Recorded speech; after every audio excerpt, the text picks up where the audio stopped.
ప్రపంచాన్ని గడగడలాడించాడు. నియంతృత్వానికి పరాకాష్ట. అతను మా దేశ పౌరసత్వం ఇస్తా నీకు, అంటే green card citizenship, green card కాదు సిటిజన్షిప్ ఇస్తా, నువ్వు మా దేశానికి ఆడమంటే నేను ఎట్టి పరిస్థితుల్లో భారత మాత ద్రాక్ష సౌకర్యాలను పెంచడానికి పని చేస్తా తప్ప నేను వేరే దేశం రాని మహానుభావులు ఎంతో మంది ప్రాణత్యాగం చేస్తూ వచ్చిన స్వాతంత్రం. ఆ తర్వాత పరిస్థితులు మళ్ళీ ప్రపంచం గ్లోబల్ విలేజ్ డిఫరెంట్ స్టోరీ. కానీ ధ్యాన్ చంద్కి సిటిజన్షిప్ ఇస్తానంటే తీసుకోకుండా వచ్చిన హాకీ మాంత్రికుడికి ఈ దేశంలో 100కి 100 అన్యాయం జరిగింది. భారతరత్న ఇవ్వడం కూడా నోచుకోలేదు.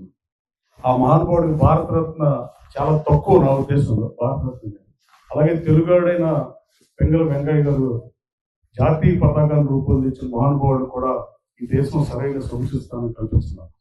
అలాగే ఈ రేపు అసెంబ్లీలో కూడా మాట్లాడుతున్నారు. హాకీ మాంత్రికుడు ఆల్బర్ట్ ఐన్స్టీన్ ఎవరు? Improve allot.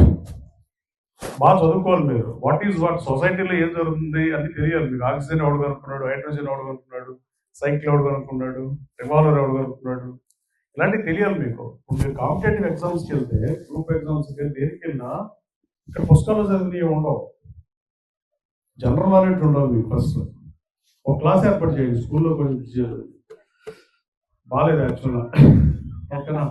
ఓ 1 hour పెట్టి నాలెడ్జ్ ట్రాన్స్ఫర్ చేయండి టీచర్స్. 100% చేయాల్సిన అవసరం ఈ స్కూల్ అయితే ఉందని నేను బలంగా అనుకుంటున్నాను. ఆల్బర్ట్ ఐన్స్టీన్ ఏం కనుక్కున్నాడు?